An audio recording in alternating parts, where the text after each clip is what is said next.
Alfa, Ômega, princípio e fim. Sim, Ele é. Sim, Ele é. Alfa, Ômega, princípio e fim. Sim, Ele é. Sim, Ele é. Sabe, meus irmãos, hoje a liturgia nos dá a oportunidade de nós refletirmos sobre a nossa vida em Deus, não é? E como é que nós estamos vivenciando isso, até na questão da nossa religiosidade e da nossa espiritualidade. Porque por vezes, nós mesmos sendo pessoas religiosas, que buscam uma espiritualidade, que sejamos pessoas piedosas, que cumpramos os nossos deveres frente à igreja, ainda nos falta conversão, não é? Parece uma coisa meia oposta, não é? Porque, olha, se é piedosa, se é religiosa, se cumpre os deveres da igreja, já é então uma pessoa convertida? Deveria ser assim, não é? Mas veja que, mesmo nós cumprindo os nossos deveres religiosos, mesmo que tenhamos as nossas devoções, sejamos pessoas piedosas, por vezes ainda precisamos nos converter. Porque há riscos, não é? Que nós corremos. Vamos tentar entender mais isso a partir do Evangelho de hoje, não é? Hoje o texto já nos mostra Jesus e chegam até ele notícias, né? Sempre tem alguém para trazer uma notícia, para trazer algo do outro, não é?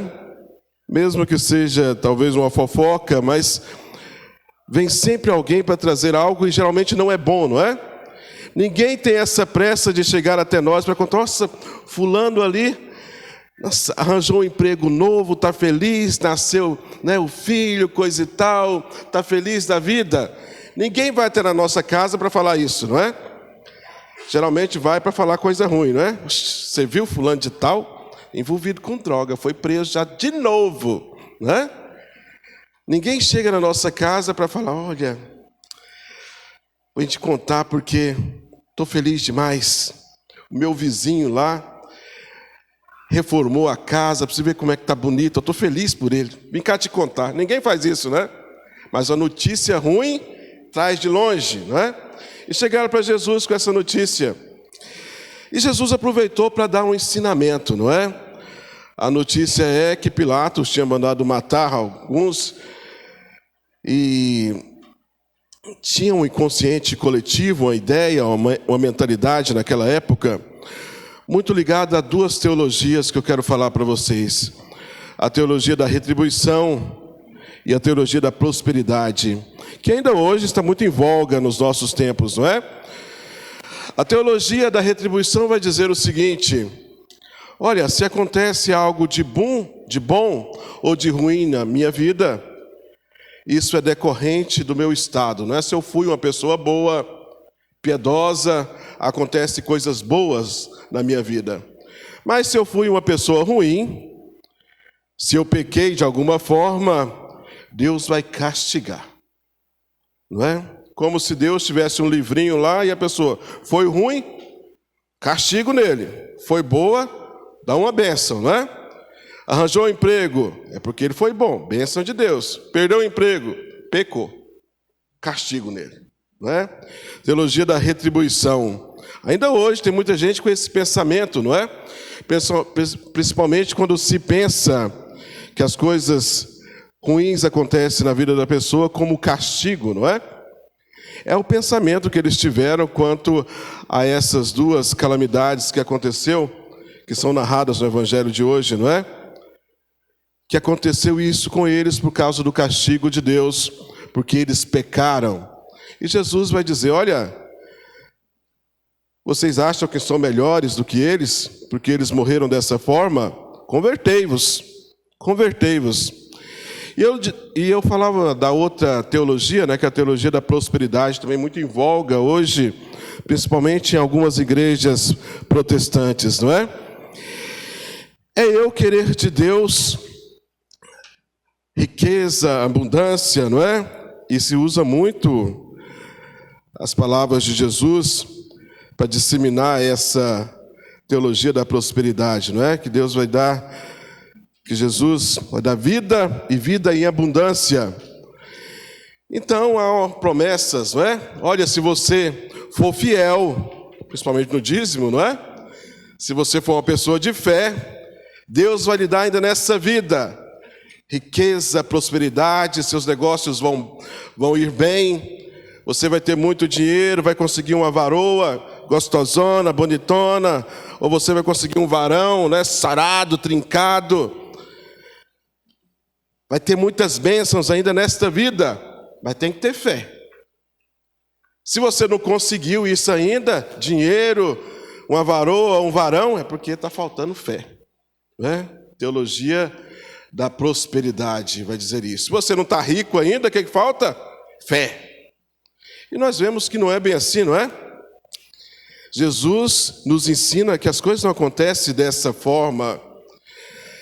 E aí a gente percebe o ensinamento. Vou fazer um link aqui com a segunda leitura, quando São Paulo vai dizer assim, olha, lá em Coríntios, né? Vocês lembram dos nossos pais?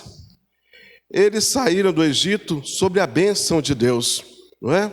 Foi Deus que os abençoou, os acompanhou e os amou por primeiro, né? Colocou a sua nuvem para protegê-los do exército quando eles estavam fugindo do Egito, abriu o Mar Vermelho, cuidou deles no deserto. A todos eles ele deu de comer as codornizes, a todos eles ele mandou o pão do céu, o maná, a todos eles deu água brotar milagrosamente num rochedo. Mas mesmo assim, Deus agindo, amando, cuidando de todos eles, muitos ainda blasfemaram. E esses não entraram na terra prometida, não é? Muitos não fizeram a vontade de Deus. Deus derramou suas bênçãos sobre todo aquele povo. Mas ainda assim, todos sendo amados, cuidados, guardados, muitos ainda não se agradaram de Deus, né? Vamos dizer assim. Muitos ainda falaram contra Deus, muitos pecaram. E São Paulo vai terminar dizendo, então olha, cuidado, vocês que ainda não estão de pé, para não caírem. Não é assim que São Paulo fala? Sim ou não? Ou vocês estavam dormindo na hora da segunda leitura? É isso que São Paulo fala. Então veja só, coisas boas acontecem com pessoas boas e pessoas ruins. Como coisas ruins também acontecem com pessoas boas ou pessoas ruins, não é? Uma doença, por acaso, acontece na vida e na família de tantos aí, você acha que essa doença, olha, essa pessoa é boa, eu não vou lá não. Essa pessoa vai na igreja, eu não vou atingir a família dela não. Não é assim, não é? Essas coisas acontecem, a pessoa sendo boa ou a pessoa sendo ruim. Uma pessoa pecadora pode passar por uma doença, como uma pessoa que não peca, que busca ver uma vida piedosamente, também pode passar por uma coisa ruim, uma doença ruim, não é? Uma doença ruim. Olha, então essa questão da prosperidade, da teologia da teologia da retribuição, só tem sentido em Deus e pela graça, não é? Olha, na verdade, a verdadeira retribuição é eu retribuir a Deus a graça que Ele já derramou sobre mim, o amor que Ele já derramou sobre mim. Então, no meu sim, na minha disposição e abertura a Deus, eu retribuo todo esse amor, com amor, não é? Amando, fazendo bem, buscando fazer as coisas direito, buscando o caminho de Deus, buscando crescer na minha fé. A prosperidade só tem sentido na minha vida se ela for uma graça de Deus. Então, olha, nem todo mundo vai ser rico, já pensou? Se Deus derramasse se a abundância de graça fosse dinheiro, não é? Todo mundo com muito dinheiro, todo mundo rico, quem ia trabalhar? Quem ia fazer as coisas simples? Não acontece desse jeito, não é? Precisa ter essa igualdade, precisa ter essa igualdade de dignidade, mas essa diferenciação, né, de status, para que um possa prover, o outro possa fazer. É coisa natural. Um provê, o outro faz, não é? Todos com a sua dignidade. A prosperidade está numa vida em Deus. Sabe, isso não impede que a gente tenha dinheiro, não é? Porque nós vemos muitas pessoas prósperas aí, que vivem bem com pouco dinheiro, mas tem muita gente que tem muito dinheiro e não tem prosperidade, porque não tem felicidade, não tem paz, não é? Prosperidade não é dinheiro. Prosperidade é uma vida boa, regada, com medidas transbordantes de amor, de caridade, de Deus, da ação graciosa de Deus na nossa vida. Isso sim é prosperidade, não é? É eu ter abundância de Deus na minha vida. Eu vou ser próspero, tendo dinheiro ou não, não é? Sabe, tem uma máxima que diz, que vai falar assim, olha, ele era tão pobre que só tinha dinheiro. Isso é verdade, não é? Às vezes as pessoas têm tanto de recursos, mas é uma pobreza espiritual, uma pobreza, né, humana, porque ele não consegue oferecer nada ao outro, nada ao outro. No fim, ele só tem dinheiro. No fim, isso não resolve nada também, não é? Não nos garante a salvação, não nos garante verdadeiras amizades, não nos garante relacionamentos duradouros e verdadeiros, não é? No fim, o dinheiro é apenas uma pobreza da minha vaidade. Olha, na segunda parte do Evangelho de hoje, Jesus nos ensina com essa parábola, que embora ela seja pequenininha, não é? É um ensinamento tão grande, tão bonito, porque nos fala da paciência de Deus, da longanimidade de Deus, como nos diz São Pedro, lá na sua segunda carta, não é? São Pedro vai dizer, olha, se Deus tem paciência, se Ele age com longanimidade, é para o nosso bem, para a nossa salvação. Porque quanto mais Ele demora em voltar, quanto mais nossa vida é estendida, mais nós temos a oportunidade de melhorar, de crescer, de nos buscar sermos imagem e semelhança de Deus, buscarmos mais a santidade para que a gente possa alcançar a vida eterna. Então, é graça, cada dia que a gente tenha mais, cada dia que o Senhor demora em voltar à sua parousia, é uma bênção de Deus. Vocês já perceberam isso? É uma oportunidade que eu tenho para melhorar. A não ser que vocês possam dizer igual São Paulo, não é? Vocês tenham essa coragem, porque eu não tenho, de dizer, Senhor, eu já estou pronto, né? Viver para mim é Cristo, morrer para mim é lucro. Então, se vir a morte, já estou preparado. Eu não estou ainda, não é? Tenho que melhorar muito, porque eu ainda estou beirando a porta do purgatório, não é? Então, preciso crescer. Então, cada dia que o Senhor me dá de uma nova chance, de uma nova oportunidade, eu tenho que abraçar isso, não é? Abraçar isso com força, porque é uma nova oportunidade. E quantos, meus irmãos, não tiveram ou não têm essa oportunidade, não é? Quantos nesse dia de hoje findaram a sua caminhada? Quantos não tiveram um novo amanhecer? Quantos neste mundo encerraram o seu caminho? Será que estes aproveitaram o tempo que tiveram para crescer, para melhorar, para buscar mais a Deus? Para buscar essa conversão que o Senhor nos oferece? Não é? É uma coisa que a gente tem que pensar. No Evangelho de hoje a história é belíssima, né? Os ensinamentos com elementos tão simples e com a grandeza, não é? Jesus vai contar essa historinha dizendo que numa vinha, a vinha sempre significa Israel, significa o povo de Deus, não é? Nesta vinha, o dono plantou um pé de figo, uma figueira, e passados 3 anos, essa figueira ainda não tinha dado frutos, não é? Ele manda chamar o vinhateiro é Jesus Cristo, não é? O dono da vinha é Deus. E fala, corta essa planta porque ela está aqui só ocupando espaço, não é? Não dá frutos. Está aqui às vezes frondosa, verdejante, mas não dá frutos. E o vinhateiro, que é Jesus, com paciência, né? Vai dizer assim, é como se ele falasse, olha, Senhor, eu sei, não é? E esse figo somos, essa figueira somos nós, não é? É esse povo que não dá fruto. É como se ele falasse assim, a senhora eu sei, eles estão aí, às vezes são pomposos, estão verdejantes, mas não estão dando frutos ainda, né? Mas tem mais paciência.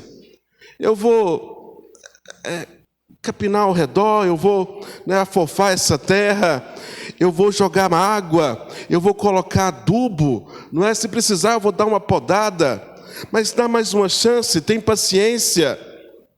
E aí sim, o ano que vem, não é? Na próxima safra, se não der frutos, aí não tem mais o que fazer, não é? A paciência de Deus. É bonita essa história, não é? Jesus, né, é esse cuidado que tem para conosco, de dizer, olha, meu filho, aproveita, estou te dando mais uma chance. Olha, eu te dou os meios para você dar frutos, para você crescer. Eu coloco adubo, eu te dou o alimento, o sustento. Eu te mostro o caminho, eu te ensino, eu te guio, eu te seguro pela mão. Eu envio sobre você o Espírito Santo para que você dê frutos, para que você cresça. Meus irmãos, mas vai chegar o tempo que não tem jeito, não é? É a justiça.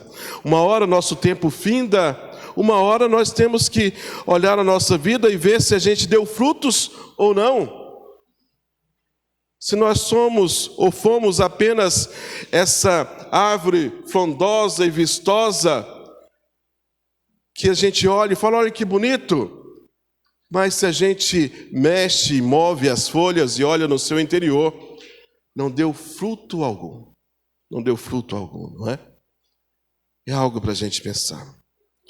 A primeira leitura de hoje é uma história magnífica, não é? Moisés, está narrada no livro do Êxodo, é a história da sarça ardente. Moisés está cuidando do rebanho do seu sogro, Jetro, também chamado de Raguel, e ele sobe na montanha do Sinai, esse monte Horebe, não é? E lá ele vislumbra essa imagem que ele chega e olha de forma estranha. Como é que pode, no meio dessa sarça, dessa pequena árvore, ter um fogo que não consome essa pequena árvore? Arde, mas não consome.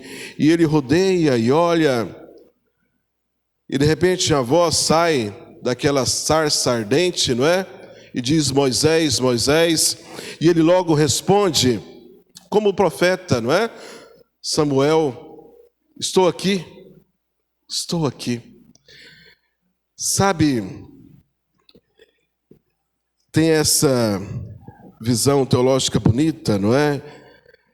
E ainda Deus vai falar para Moisés essa frase que é enigmática e nos ensina até hoje, né? Tira a sua sandália, Moisés, porque essa terra é terra santa. E mostra o temor de Moisés, que ele tampa os olhos, porque no pensamento semita não se podia olhar a Deus, porque senão morria, não é? Tamanho o poder e a onipotência de Deus. A figura humana né, na sua pequenez, não suportaria. Mas veja, apesar de tudo isso, sabe o que eu mais gosto nessa passagem? É o carinho e o amor de Deus. Porque Deus se revela a Moisés, porque Ele queria algo de Moisés, não é? E esse algo de Moisés é porque Ele viu o sofrimento do povo. E Ele vai falar exatamente isso. Olha, os clamores e os sofrimentos do meu povo chegou até mim, não é? Eu ouvi o clamor desse povo que sofre no Egito, eu ouvi o seu sofrer, as suas dores, e eu desci do céu. Olha, não é bonito isso? Apesar de Deus, na sua onipotência, na sua grandiosidade, se preocupar tanto, tanto e tanto conosco, não é? Essas criaturas imperfeitas e, como diz Bento XVI, insuficientes, não é? Olha, Deus nos quer bem e cuida de cada um de nós. Então Ele se revela a Moisés e quando Moisés pergunta: a quem eu devo anunciar, não é? Qual é o seu nome? Tem todo um contexto atrás disso aí, mas Deus se revela dizendo que o nome dele era Eu Sou, não é? Ou Eu Sou Aquele que Sou. E aí tem várias traduções, mas essa questão dessa essência do ser, não é? Da presença de Deus. Então, mais do que ser, Deus está também, se a gente percebe isso, quando Ele diz que Ele é o Deus de Abraão, Deus de Isaac, o Deus de Jacó, a gente vê a presença de Deus. Então, é um Deus que é, e é um Deus que está sempre presente e que cuida, como cuidou daquele povo, cuida também de cada um de nós, não é? Na nossa necessidade, quando às vezes nós passamos por momentos difíceis, de tormentas na nossa vida, e às vezes a gente clama e clama a Deus, e às vezes o retorno é silencioso, mas a gente tem que ter essa convicção da nossa fé, não é? Que Deus está, que Deus é conosco, não é? Aquele povo do Egito não ouviu a voz de Deus, Deus não falou com eles, não é? Aquele povo no Egito ali, nos clamores dele, nas dores dele, nos gritos que eles davam de aflição, de dor perante o sofrimento, Deus não falou com eles. Mas Deus estava cuidando deles quando falava com Moisés. Deus não falou com aquele povo, falou com Moisés. Às vezes Deus não fala com a gente, mas Ele está cuidando, porque Ele está suscitando alguém, porque Ele está organizando de alguma forma para acontecer a graça da nossa vida. É assim que acontece, não é? Às vezes no silêncio a gente pensa: estou desamparado, abandonado, mas Deus está cuidando de uma outra forma. Às vezes Ele não falou conosco, não agiu diretamente na nossa vida, mas vai suscitar de alguma forma, não é? Algo para nos tirar dessa situação. Mas precisamos ter fé, não é? Precisamos ter fé para que a gente saiba como lidar com essas coisas. Porque senão é muito fácil a gente recair nesses erros da teologia da retribuição e da prosperidade, não é? Da gente querer na nossa vida algo de Deus, porque às vezes a gente pensa, é o nosso direito, porque a gente pensa, não, mas eu faço tudo certinho, eu quero as bênçãos de Deus, porque eu faço certo, não, vou fazer as coisas desse jeito, ir à igreja, buscar mais, rezar o terço, participar das missas, das celebrações, porque eu quero aquela bênção. Sabe, e as coisas não acontecem como se eu pudesse comprar a Deus, como se eu pudesse, não é, garantir meu lugar no céu, só porque eu quero fazer isso, aquilo, para ganhar isso. Mas depende muito da minha fé, não é? De eu acreditar em Deus, e aí eu vou ver o meu pensamento, a minha vontade para esse bem. E aí eu vou pautando a minha vida nesse objetivo, não é? De crescer, de melhorar, de buscar mais as coisas de Deus, e os meus relacionamentos nessa sequência vão melhorando e vão mudando. Sabe, essa questão do direito, às vezes nos traz realidades, não é, que fogem do que deveria ser o certo. Eu dizia já no início que às vezes, não é, nós sermos pessoas piedosas, religiosas que eu digo não porque a gente tenha feito um voto ou tenha entrado no convento ou alguma coisa assim, né? Religiosas porque nós buscamos nos ligar a Deus, porque nós temos ações, não é? Religiosas porque nós buscamos devoções e piedade na nossa vida. Então, nós somos pessoas religiosas. Então, veja só, isso não nos garante que a gente esteja certinho, não é? Isso não nos garante que a gente tenha uma vida realmente a exemplo de Jesus Cristo e pautado em Jesus Cristo, porque por muitas vezes eu vivendo certinho, fazendo as coisas certinha, eu posso, não é, pensar que eu estou num patamar melhor do que o outro. E eu cair na soberba, não é? De me achar melhor que o outro e começar a julgar o outro, como aqueles que fizeram com os que foram mortos por Pilatos ou os que morreram no acidente da Torre de Siloé, narradas no Evangelho de hoje, não é? Eles se achavam melhores do que aqueles. E também nós corremos no risco de, mesmo nós sermos pessoas religiosas, não é? Que vem à igreja, que reza o terço, de achar que o que acontece com o outro é porque ela é pecadora, porque ela não está na graça de Deus. E a gente vê muito por aí. Eu não sei se vocês já perceberam isso, mas isso acontece muito, não é?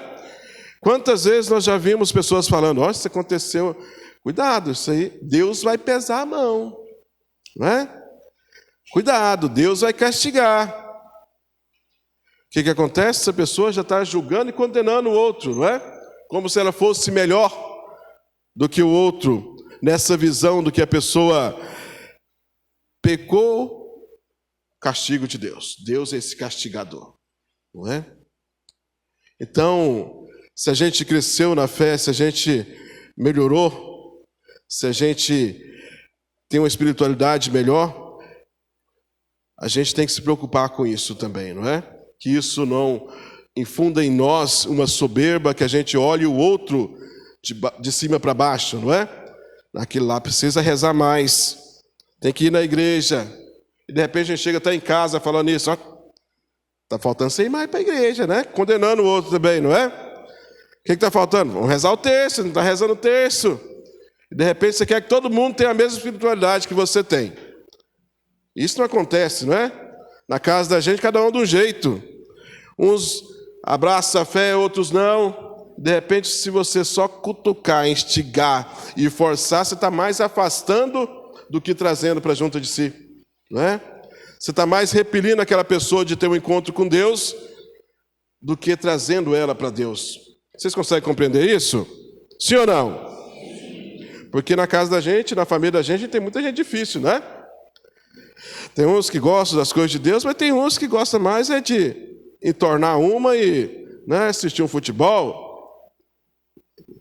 Então, se você instigar muito, né, você fala, você tem que ir, você vai, agora tomar uma cervejinha, você fala, isso é pecado. Você fica lá, você tem que rezar o texto, larga essa cerveja. Ir mais para a igreja, larga esse jogo, né? Você fica só cutucando, você acha que essa pessoa, eu acho que você está certo, eu tenho que ir para a igreja. Ela vai pensar assim? Não, não é? Ela fala, mas que coisa, só fica só enchendo o saco, fala isso todo dia, quero nem saber de igreja, né? E piora a situação, questão de sabedoria também, não é? Então, a gente tem que pensar, se a gente está crescendo nessa espiritualidade, a gente tem que entender também as limitações do outro, não é? E amar, e rezar, ter caridade, não é? Eu dizia semana passada que tem certas situações que a gente não consegue mudar no outro, não é? Então a gente tem que rezar. Tem coisas que fogem do nosso controle. Às vezes a conversão do outro, não somos nós que vamos fazer, é Deus, não é? É Jesus que age no final das contas. Eu vou dar o meu testemunho. Na minha casa eu vou dar o meu testemunho, no meu trabalho eu vou dar o meu testemunho.